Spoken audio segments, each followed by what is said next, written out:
지금 이 순간 불자님들은 어떤 마음으로 하루를 보내고 계십니까?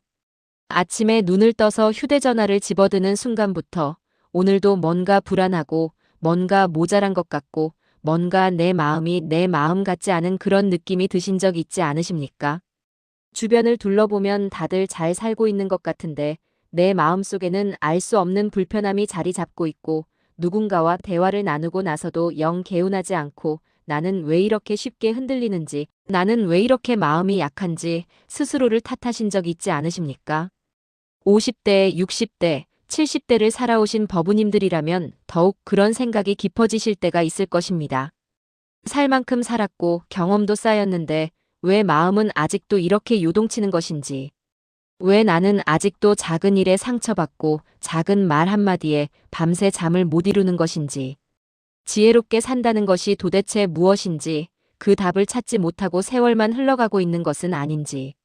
오늘 부처님께서는 그 답을 이미 2500년 전에 남겨두셨습니다. 바로 법구경입니다. 법구경은 부처님의 직접적인 가르침을 담은 경전으로 지혜로운 사람이 어떤 태도로 살아야 하는지를 가장 간결하고 깊이 있는 언어로 전해주고 있습니다. 오늘 저는 법우님들과 함께 법구경 속에 담긴 지혜로운 사람의 4가지 태도를 살펴보려 합니다. 이 4가지를 마음에 새기신다면 흔들리지 않는 평안이 어떤 것인지를 일상 속에서 조금씩, 그러나 분명하게 느끼실 수 있을 것입니다.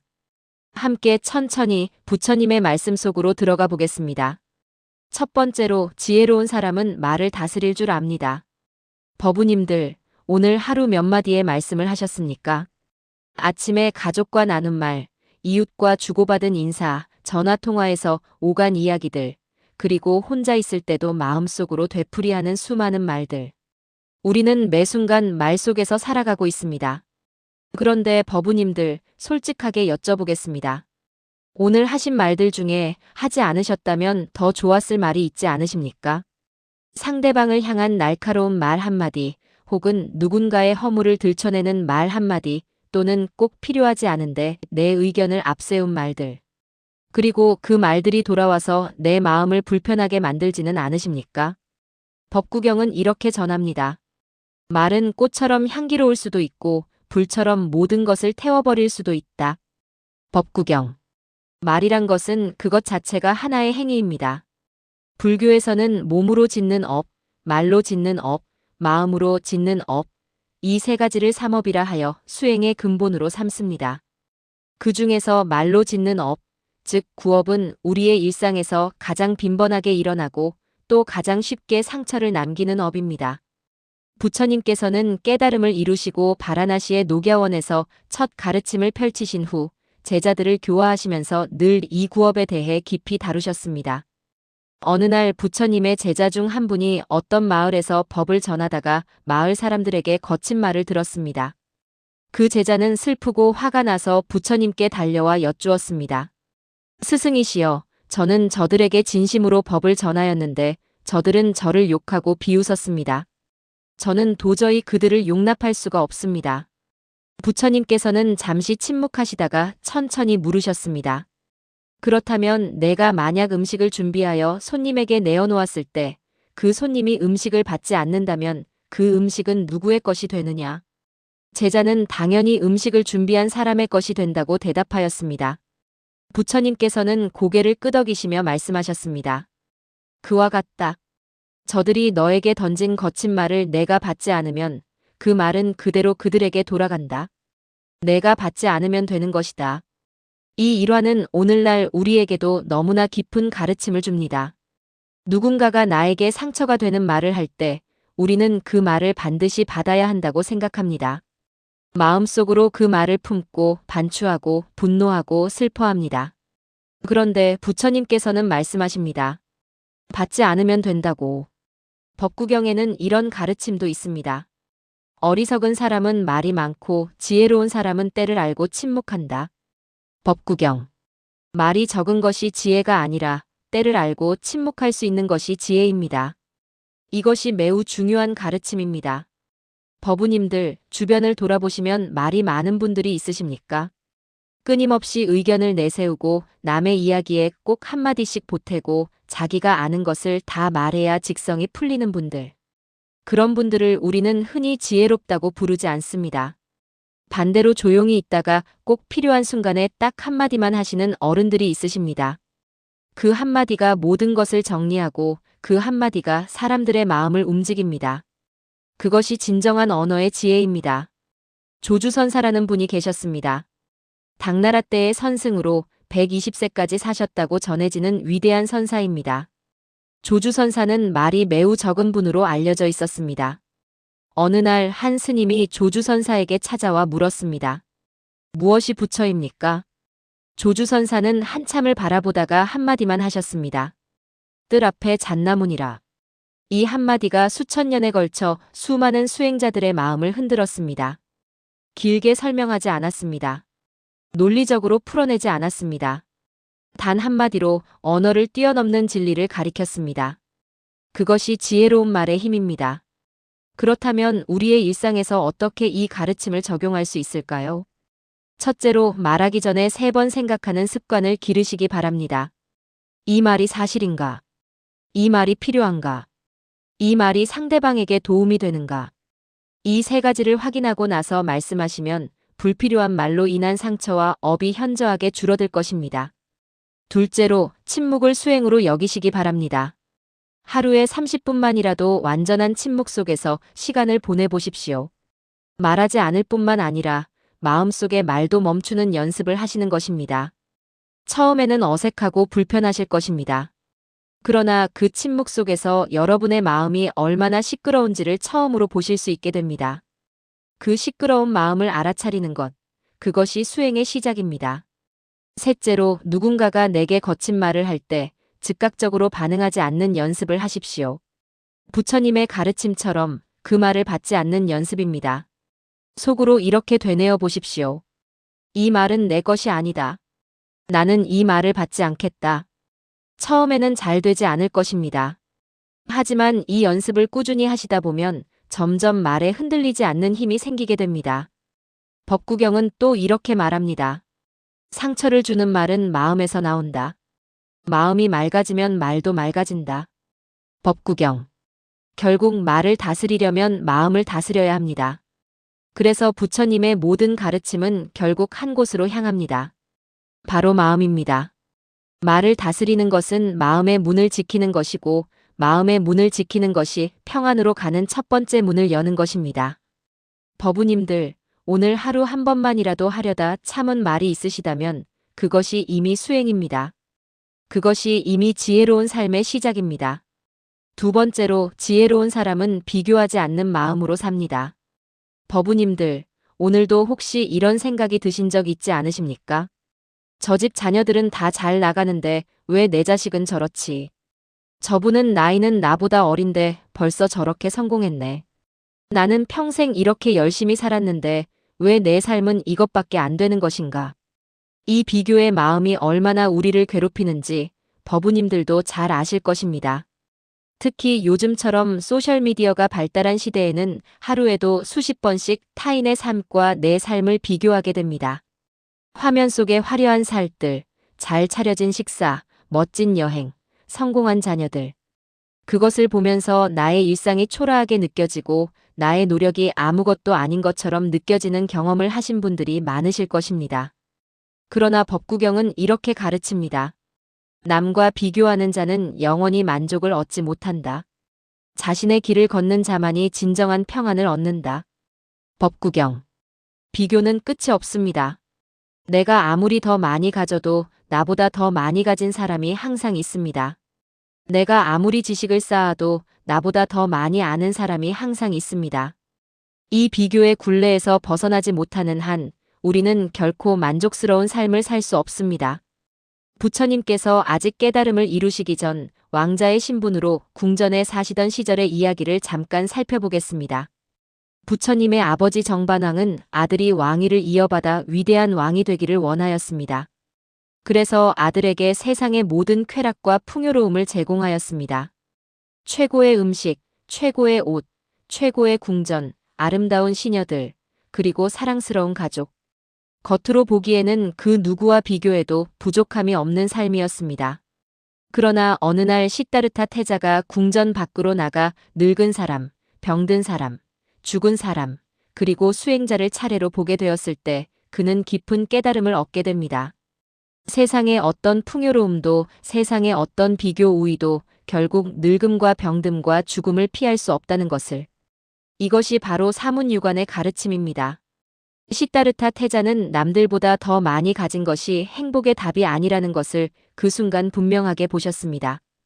그리고 진정한 행복과 자유를 찾아 출가의 길을 떠나셨습니다. 법우님들 50대, 60대, 70대를 사신 분들이라면 이미 직접 경험으로 아실 것입니다. 젊었을 때 그렇게 부러워했던 것들, 갖고 싶었던 것들, 남들이 가졌다고 부러워했던 것들. 지금 돌이켜보면 그것이 정말 행복의 본질이었습니까? 그것을 가진 사람들이 정말 행복했습니까? 아마도 그렇지 않다는 것을 이미 많은 경험을 통해 알고 계실 것입니다. 법구경에 이런 구절이 있습니다. 건강이 가장 큰 이득이요. 만족이 가장 큰 재산이며 신뢰가 가장 좋은 친척이요. 열반이 가장 큰 행복이다. 법구경. 이 구절에 주목해 주시기 바랍니다. 가장 큰 재산은 만족이라고 합니다.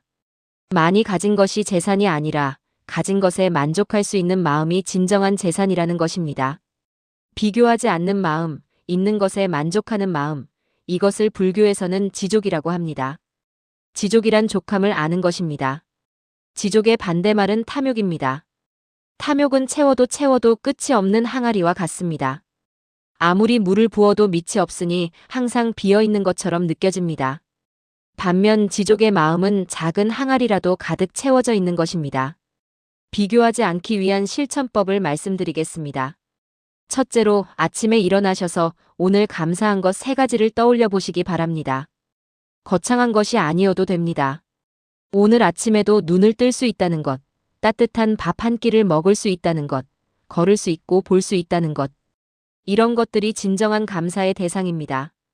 병원에서 사경을 헤매는 분들에게 그 소박한 것들이 얼마나 소중한 것인지를 생각해 보시면 지금 내가 가진 것이 얼마나 귀한지를 새삼 느끼실 수 있을 것입니다. 둘째로 남의 삶과 내 삶을 비교하는 생각이 올라올 때 즉각적으로 알아차리시기 바랍니다. 알아차림 자체가 수행입니다. 아, 지금 내가 비교하고 있구나. 아, 지금 내가 부러워하고 있구나. 이렇게 알아차리고 그 생각에서 살며시 발걸음을 돌리시면 됩니다. 억지로 부러운 마음을 없애려 하지 마십시오. 억지로 없애려 하면 오히려 더 강해집니다. 그냥 바라보고 알아차리고 자연스럽게 놓아두시면 됩니다. 셋째로 나의 어제와 오늘을 비교하는 건강한 비교를 하시기 바랍니다. 남과 비교하는 것이 아니라 어제의 나보다 오늘의 내가 조금 더 친절했는가, 조금 더 관용을 베풀었는가, 조금 더 수행을 게을리 하지 않았는가. 이런 비교는 우리를 발전시키는 비교입니다. 이것이 불교에서 말하는 정진의 마음입니다. 어떤 분이 선방에서 수행을 하다가 스님께 물었습니다. 스님, 저는 수행을 해도 전혀 나아지는 것 같지 않습니다. 다른 수행자들은 다 경지가 높아지는 것 같은데 저만 제자리인 것 같아 괴롭습니다. 스님께서 빙그레 웃으시며 말씀하셨습니다. 내가 남과 비교하는 그 마음을 내려놓는 순간이 바로 깨달음의 문 앞에 서는 순간이다. 수행은 남을 이기는 것이 아니라 자기 자신을 보는 것이다. 법우님들, 이 세상에서 가장 어려운 일 중 하나가 자기 자신을 있는 그대로 보는 일입니다. 남의 눈에 비친 나를 보는 것이 아니라, 남과 비교한 나를 보는 것이 아니라, 그냥 있는 그대로의 나를 보는 것. 법구경은 말합니다. 자기 자신을 아는 것이 가장 어렵고 자기 자신을 이기는 것이 가장 위대한 승리이다. 법구경. 남을 이기는 것이 승리가 아니라 나 자신의 비교심과 탐욕을 이기는 것이 진정한 승리라는 것입니다. 법우님들, 오늘부터 단 하루만이라도 비교하는 마음 없이 살아보시기 바랍니다. 저 사람이 무엇을 가졌든, 저 사람이 어떻게 사든, 그것은 저 사람의 인연이고 저 사람의 업입니다. 나는 나의 인연 속에서 나의 길을 걸어가면 됩니다. 그 걸음이 느리든 빠르든 크든 작든 그것이 나의 길입니다. 그 길을 걷는 것 자체가 이미 아름다운 것입니다. 이것이 지혜로운 사람이 비교로부터 자유로워지는 방법입니다. 세 번째로 지혜로운 사람은 화를 다스릴 줄 압니다. 법우님들 살면서 가장 후회되는 순간들이 언제이십니까? 많은 분들이 꼽으시는 것 중 하나가 화를 참지 못한 순간들일 것입니다. 자녀에게 소리를 질렀던 그 순간, 배우자에게 차마 해서는 안 될 말을 했던 그 순간, 오래된 친구와 사소한 일로 크게 다퉜던 그 순간. 그 순간들이 지금도 마음에 남아있지 않으십니까? 화가 났을 때는 그것이 옳다고 느껴졌는데 지나고 나면 내가 왜 그랬을까 하는 후회가 밀려옵니다. 그리고 그 상처는 오랫동안, 때로는 평생 동안 관계 속에 흔적을 남기기도 합니다. 법구경은 화에 대해 매우 강력하게 말합니다. 화를 정복한 자는 적을 정복한 것보다 위대하다. 자기 자신을 이긴 자가 진정한 용사이다. 법구경. 화는 불교에서 삼독 중 하나입니다. 삼독이란 탐욕과 성냄과 어리석음, 즉 탐진치를 말합니다. 이 세 가지가 우리의 마음을 오염시키고 우리의 업을 만들어내고 우리를 고통으로 이끄는 가장 근본적인 원인이라고 부처님께서는 말씀하셨습니다. 그 중에서 성냄, 즉 화는 가장 빠르게 불꽃처럼 일어나고 가장 강렬하게 우리의 이성을 마비시킵니다. 부처님 당시에 한바라문이 있었습니다. 그는 부처님을 매우 싫어하였습니다. 어느 날 그가 부처님께 찾아와서 거칠게 말을 쏟아냈습니다. 당신은 가짜다. 당신은 사기꾼이다. 당신의 가르침은 아무 가치도 없다. 지켜보던 제자들이 얼굴이 붉어지고 주먹을 쥐었습니다. 그런데 부처님께서는 조용히 바라문을 바라보시다가 이렇게 물으셨습니다. 바라문이여, 그대의 집에 손님이 찾아왔을 때 음식을 준비하여 대접하였는데 손님이 그 음식을 먹지 않고 돌아간다면 그 음식은 어떻게 되겠느냐? 바라문이 대답하였습니다. 그야 당연히 음식을 준비한 주인이 먹게 되겠지요. 부처님께서 말씀하셨습니다. 그와 같다. 그대가 오늘 나에게 가져온 것들을 나는 받지 않겠다. 그것들은 모두 그대의 것으로 남아있다. 바라문은 그 자리에서 충격을 받고 한동안 침묵하다가 이렇게 물었습니다. 그렇다면 당신은 절대로 화가 나지 않습니까? 부처님께서 대답하셨습니다. 화가 일어날 때 그것을 알아차리고 그 화에 실어 행동하지 않는 것이 수행이다. 화가 일어나지 않는 것이 아니라 화에 지배되지 않는 것이다. 이것이 핵심입니다. 부처님께서도 화가 일어나는 마음의 움직임이 없었다고 하지 않으셨습니다. 다만 그 화에 실어 말하거나 행동하지 않으셨다는 것입니다. 우리가 흔히 오해하는 것이 있습니다. 수행을 하면 화가 아예 일어나지 않아야 한다고 생각하십니다. 그런데 그것은 불가능한 일입니다. 우리가 육신을 가지고 이 세상에 살아가는 한 감정은 일어납니다. 다만 그 감정에 휩쓸리지 않고 그 감정을 지켜볼 수 있는 힘을 기르는 것이 수행입니다. 법구경은 이렇게 말합니다. 진흙 속에서도 연꽃은 더럽혀지지 않는다. 현자는 세상 속에서도 탐욕과 성냄에 물들지 않는다. 법구경. 연꽃은 진흙에서 자라지만 진흙에 물들지 않습니다. 수행자는 세상 속에서 살아가지만 세상의 탁기에 물들지 않습니다. 그것이 지혜로운 사람의 모습입니다. 그렇다면 화가 올라올 때 어떻게 해야 할까요? 실질적인 수행법을 말씀드리겠습니다. 첫째로 화가 올라오는 순간을 알아차리는 연습을 하시기 바랍니다. 화라는 것은 갑자기 폭발하는 것 같지만 사실 그 이전에 조짐이 있습니다. 몸이 긴장되고 호흡이 빨라지고 가슴이 답답해지는 느낌이 먼저 옵니다. 이 신체적인 신호를 알아차리는 순간 우리는 화가 완전히 불꽃처럼 타오르기 전에 멈출 기회를 얻게 됩니다. 아, 지금 화가 올라오고 있구나. 지금 내 몸이 긴장하고 있구나. 이 알아차림이 화를 다스리는 첫 번째 열쇠입니다. 둘째로 화가 올라올 때 의식적으로 호흡을 조절하시기 바랍니다. 코로 천천히 숨을 들이쉬시고 배를 부풀리시고 천천히 내쉬시기 바랍니다. 이것을 3번만 반복하셔도 화의 기세가 현저하게 약해집니다. 이것은 과학적으로도 입증된 방법입니다. 깊은 호흡은 우리 몸의 신경계를 안정시키고 흥분된 마음을 가라앉히는데 직접적인 효과가 있습니다. 하지만 불교 수행에서 이 호흡법은 단순한 스트레스 해소 기법이 아닙니다. 호흡을 알아차리는 것 자체가 마음을 현재 순간으로 데려오는 수행입니다. 화가 날 때 우리의 마음은 대개 과거나 미래로 달려갑니다. 저 사람이 예전에 나한테 이랬잖아. 앞으로도 이런 식이면 나는 어떻게 해야 하나. 그런데 호흡을 알아차리는 순간 마음이 지금 이 순간으로 돌아옵니다. 지금 이 순간에는 사실 아무것도 없습니다. 단지 숨을 쉬고 있는 이 몸이 있을 뿐입니다. 셋째로 화의 뿌리를 살펴보시기 바랍니다. 화는 대개 내 기대가 충족되지 않았을 때 일어납니다. 상대방이 내 기대대로 행동하지 않았을 때, 세상이 내 바람대로 돌아가지 않을 때, 그 기대 자체를 바라보는 것이 화의 본질을 이해하는 방법입니다. 나는 왜 저 사람이 이렇게 행동해야 한다고 기대했는가? 그 기대는 어디서 왔는가? 이 질문들을 자신에게 던져보시면 화의 뿌리에 있는 것이 사실은 나 자신의 집착과 기대임을 보게 됩니다. 화를 낸다고 해서 상대방이 바뀌지 않습니다. 화를 낸다고 해서 상황이 좋아지지 않습니다. 화는 단지 나 자신만을 태울 뿐입니다. 법구경은 이렇게 말합니다.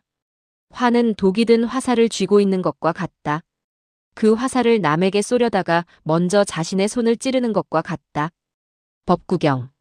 화를 품고 있는 것은 결국 자기 자신을 해치는 일입니다. 그러므로 화를 다스리는 것은 상대방을 위한 것이 아니라 무엇보다도 나 자신을 위한 것입니다. 나의 평안을 위해, 나의 건강을 위해, 나의 행복을 위해 화를 다스리는 수행을 하는 것입니다. 어느 선사가 제자들에게 이런 말을 하셨습니다. 화는 이 세상에서 가장 뜨거운 불이다. 그 불로 남을 태우려 하지 마라. 그 불에 내 마음부터 타느니라. 법우님들, 오늘 하루 중에 화가 올라오는 순간이 있으시다면 그 순간을 수행의 기회로 삼으시기 바랍니다. 화가 일어나는 것이 나쁜 것이 아닙니다. 화가 일어날 때 그것을 알아차리고 숨을 쉬고 내 안의 기대를 살펴보는 것. 이것이 지혜로운 사람이 화를 다루는 방법입니다.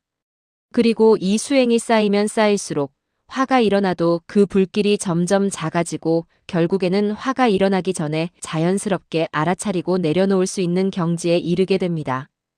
그것이 법구경이 말하는 화를 정복한 사람의 모습입니다.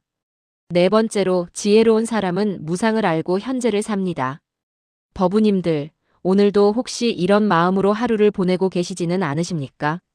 예전에는 좋았는데, 그때가 참 좋았는데, 아니면 반대로 나중에 이런 상황이 되면 어쩌나 하는 걱정.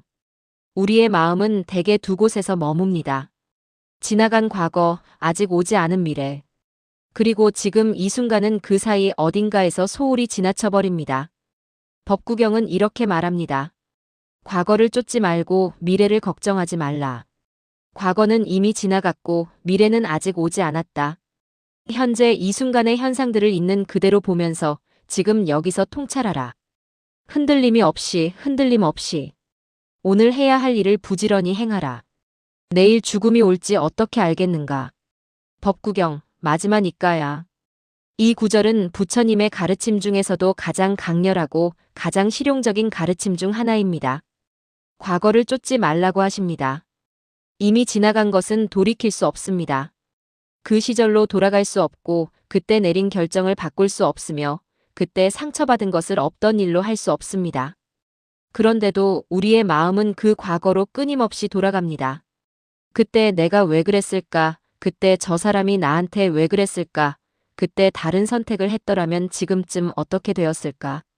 이런 생각들은 에너지를 소비하지만 아무것도 바꾸지 못합니다. 미래를 걱정하지 말라고도 하십니다. 아직 오지 않은 것을 걱정한다고 해서 그 걱정이 미래를 바꾸지 못합니다. 걱정이란 대개 우리가 아무것도 할 수 없는 것에 대한 마음의 반응입니다. 병이 올까봐 걱정, 자녀가 어떻게 될까봐 걱정, 노후가 불안해서 걱정. 이 모든 걱정은 지금 이 순간 내가 실제로 해결할 수 있는 행동이 아니라 단지 마음속의 허상과 싸우는 것입니다. 부처님의 제자 중에 바이아라는 분이 있었습니다. 그는 먼 곳에서 부처님의 명성을 듣고 부처님께 가르침을 청하러 왔습니다. 그런데 부처님께서 마침 탁발을 나가시는 중이었습니다. 바이아는 탁발 중인 부처님께 다가가 간청하였습니다. 스승이시여, 저는 먼 곳에서 왔습니다. 지금 당장 가르침을 주십시오. 부처님께서는 처음에는 때가 아니라고 하셨지만 바이아가 3번을 간청하자 이렇게 말씀하셨습니다. 보이는 것은 단지 보이는 것으로만, 들리는 것은 단지 들리는 것으로만, 감지되는 것은 단지 감지되는 것으로만, 아는 것은 단지 아는 것으로만 두어라. 그렇게 할 때 너는 여기 있지도 않고 저기 있지도 않고 그 중간에 있지도 않으리니 바로 그것이 괴로움의 끝이다. 이 가르침을 받은 바히야는 그 자리에서 깨달음을 얻었다고 전해집니다. 지금 보이는 것, 지금 들리는 것, 지금 느껴지는 것. 과거도 아니고 미래도 아닌 바로 지금 이 순간의 경험에 완전히 깨어 있는 것. 이것이 부처님께서 말씀하시는 현재에 사는 것의 의미입니다. 무상이란 무엇입니까? 불교에서 무상은 모든 것은 변한다는 의미입니다. 꽃이 피었다 지듯, 강물이 흘러가듯, 계절이 바뀌듯, 이 세상의 모든 것은 머무름 없이 흘러갑니다. 내 몸도, 내 마음도, 나를 둘러싼 관계도, 이 세상의 모든 것도. 처음에는 이 무상의 가르침이 허무하게 느껴질 수 있습니다. 다 변하고 사라진다면 무슨 의미가 있는가 하고. 그런데 법우님들 생각을 조금 달리 해보시기 바랍니다. 모든 것이 무상하기 때문에 지금 이 순간이 소중한 것입니다. 지금 옆에 있는 가족이 영원히 곁에 있을 것이라고 생각하기에 소홀히 하게 됩니다. 하지만 무상을 알면 지금 이 순간 함께하는 것이 얼마나 귀한지를 알게 됩니다. 오늘 먹은 밥 한 끼, 오늘 마신 따뜻한 차 한 잔, 오늘 나눈 작은 대화 한마디. 이 모든 것이 무상하기에 이 모든 것이 귀합니다. 무상을 아는 사람은 지금 이 순간에 깨어 있습니다. 지금 이 순간에 깨어 있는 사람은 과거에 매이지 않고 미래를 두려워하지 않습니다. 바로 지금, 바로 여기에서 최선을 다합니다. 법구경은 말합니다. 현재 이 순간 깨어 있는 자는 죽음도 그를 지나쳐간다. 법구경. 이것은 단순히 시간을 아끼라는 말이 아닙니다. 완전히 깨어 있는 사람, 완전히 현재에 있는 사람에게는 죽음에 대한 공포조차 그 힘을 잃는다는 깊은 가르침입니다. 왜냐하면 죽음에 대한 공포는 대개 미래에 대한 상상에서 비롯되기 때문입니다. 지금 이 순간에 완전히 있는 사람에게는 지금 이 순간 살아있다는 사실만이 있습니다. 그것이 전부입니다. 그것으로 충분합니다. 현재에 사는 수행법을 구체적으로 말씀드리겠습니다. 첫째로 하루에 한 번 이상 마음 챙김 걷기를 하시기 바랍니다. 걸으시는 동안 다른 생각 없이 발바닥이 땅에 닿는 느낌에만 집중하시기 바랍니다. 왼발이 올라가는 것을 느끼고 왼발이 앞으로 나아가는 것을 느끼고 왼발이 땅에 닿는 것을 느끼십시오. 오른발도 마찬가지입니다. 단 10분만이라도 이렇게 걸으시면 그 시간 동안 마음이 완전히 지금 이 순간에 머뭅니다. 과거나 미래로 달려가던 마음이 지금 이 발걸음으로 돌아옵니다. 이것을 경행이라고 하는데 불교 수행에서 매우 오래된 전통적인 수행법입니다. 부처님 당시에도 제자들은 좌선과 경행을 번갈아가며 수행하였습니다. 둘째로 밥을 드실 때 오직 밥만 드시는 연습을 하시기 바랍니다. 텔레비전을 끄시고 휴대전화를 내려놓으시고 오직 지금 먹고 있는 음식의 맛과 향과 식감에만 집중하시기 바랍니다. 씹는 것을 느끼시고 맛이 어떻게 변하는지를 느끼시고 삼키는 것을 느끼십시오. 이 작은 수행이 밥 한 끼를 완전히 다른 경험으로 만들어줍니다. 단순한 식사가 아니라 지금 이 순간에 완전히 깨어있는 수행이 됩니다. 셋째로 과거의 후회나 미래의 걱정이 올라올 때 호흡으로 돌아오는 닻을 사용하시기 바랍니다. 마음이 과거로 달려가거나 미래로 달려갈 때 코끝에서 느껴지는 호흡에 주의를 돌리십시오. 들숨과 날숨이 교차하는 코끝의 느낌. 이것이 항상 지금 이 순간에만 존재하는 닻입니다. 이 닻에 주의를 걸어두면 마음이 과거와 미래를 떠돌다가도 다시 지금 이 순간으로 돌아올 수 있습니다. 넷째로 하루의 끝에 오늘 하루를 돌아보는 시간을 가지시기 바랍니다. 오늘 일어난 일들을 단지 있었던 일로 이미 지나간 것으로 바라보시기 바랍니다. 좋았던 일도 힘들었던 일도 다 오늘 하루의 인연으로 있었고 이제 그 하루는 지나갔습니다. 그것을 내일로 끌고 가지 않겠다는 결심을 하시기 바랍니다. 자는 동안 그 짐을 내려놓으십시오. 내일은 내일의 새로운 인연으로 새롭게 시작하시기 바랍니다. 법구경은 이렇게 말합니다. 방일하지 말고 깨어 있어라. 깨어있는 자는 번성하고 방일한 자는 쇠퇴한다. 이것을 알고 현명한 이는 방일하지 않는다는 것을 수행으로 삼으리라.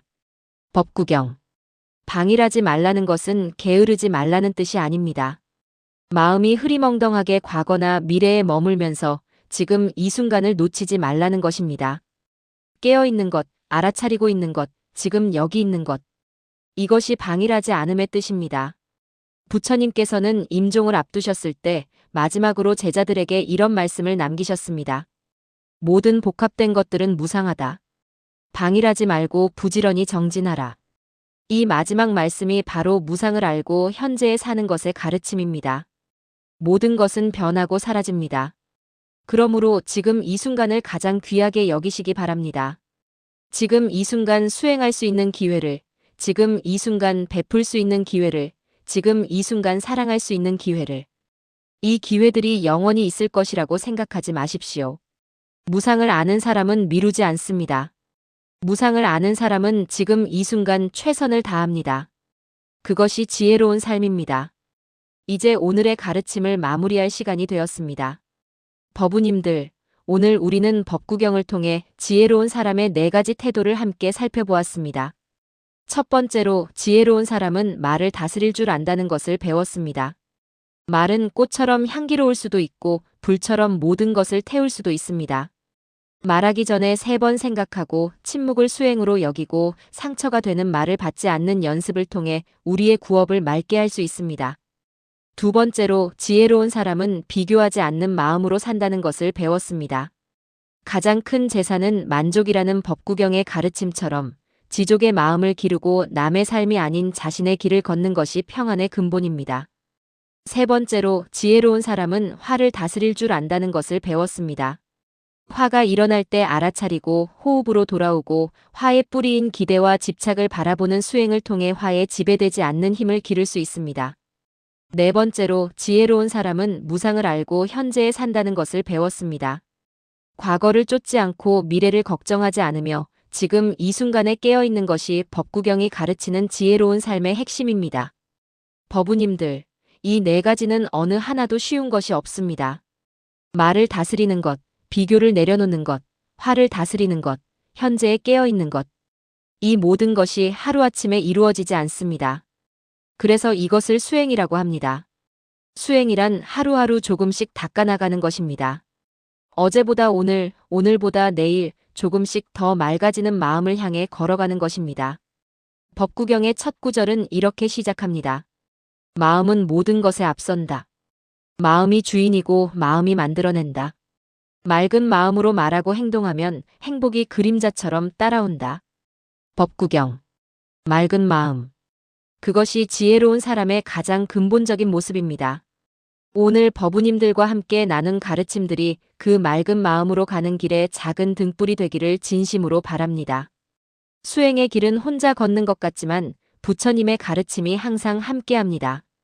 법우님들이 이 길을 걸어가실 때 부처님의 지혜가 든든한 벗이 되어줄 것입니다. 오늘 이 영상이 법우님들의 마음에 작은 씨앗 하나를 심었다면 그 씨앗이 자라나 꽃을 피울 날을 기대하겠습니다. 이 영상이 도움이 되셨다면 좋아요와 구독을 부탁드립니다. 그리고 댓글에 오늘 가장 마음에 와 닿으신 가르침이 무엇인지 남겨주시기 바랍니다. 법우님들의 이야기가 또 다른 법우님들에게 큰 힘이 됩니다. 오늘 하루도 부처님의 자비로운 빛이 법우님들의 삶에 가득하기를 바랍니다. 이 공덕을 법계 일체 중생에게 회양하옵나이다. 나무 석가모니불. 나무 석가모니불. 나무 석가모니불. 자, 그런데 법우님들, 저는 오늘 법구경에 대해 이야기를 마무리하면서 한 가지를 더 말씀드리고 싶습니다. 법구경이라는 경전은 단순히 읽고 끝나는 책이 아닙니다. 부처님께서는 법구경의 가르침들을 모두 구체적인 상황과 구체적인 사람들을 향해 말씀하셨습니다.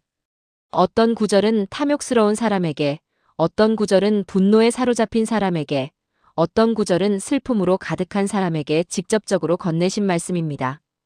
그것이 법구경이 2500년이 지난 오늘도 여전히 우리 마음을 건드리는 이유입니다. 사람의 마음은 2500년 전이나 지금이나 크게 다르지 않습니다. 두려움, 탐욕, 분노, 슬픔, 집착. 이것들은 시대를 초월하여 인간의 마음속에 자리 잡고 있는 것들입니다. 그리고 부처님의 가르침은 그 모든 것에 대한 답을 담고 있습니다. 법우님들, 오늘 집으로 돌아가셔서 조용한 시간에 법구경 한 구절씩을 읽어보시기를 권합니다. 처음에는 뜻이 잘 이해되지 않을 수 있습니다. 그래도 괜찮습니다. 그냥 소리내어 읽으십시오. 부처님의 말씀이 귀를 통해 마음속으로 들어오게 두십시오. 이해하려 하지 마시고 분석하려 하지 마시고 그냥 받아들이십시오. 씨앗을 땅에 심을 때 씨앗에게 빨리 자라라고 강요하지 않습니다. 물을 주고 햇빛을 주고 기다리면 됩니다. 법구경의 가르침도 마찬가지입니다. 마음밭에 심어두고 수행으로 물을 주고 인내로 기다리시면 어느 날 꽃이 피어날 것입니다. 그 꽃이 바로 지혜입니다. 그 꽃이 바로 평안입니다. 법우님들의 마음밭에 그 꽃이 가득 피어나기를 오늘도 진심으로 기원합니다. 감사합니다. 지금까지 법구경, 지혜로운 사람의 4가지 태도를 함께 살펴보았습니다. 보살님들, 이 법문이 끝나고 난 뒤에도 부처님의 가르침이 여러분의 일상 속에서 살아 숨쉬기를 바랍니다. 아침에 눈을 뜨면 오늘도 살아있음에 감사하시고 말을 하기 전에 잠깐 멈추시고 화가 올라올 때 한 번 더 숨을 쉬시고 지금 이 순간에 깨어 계시기 바랍니다. 이 4가지만 기억하셔도 오늘 하루는 어제보다 훨씬 더 지혜로운 하루가 될 것입니다. 그리고 그런 하루하루가 쌓이면 어느새 여러분의 삶 전체가 법구경이 말하는 지혜로운 사람의 삶이 되어 있을 것입니다. 나무 아미타불, 나무 관세음보살, 법우님들의 건강과 평안을 진심으로 빕니다.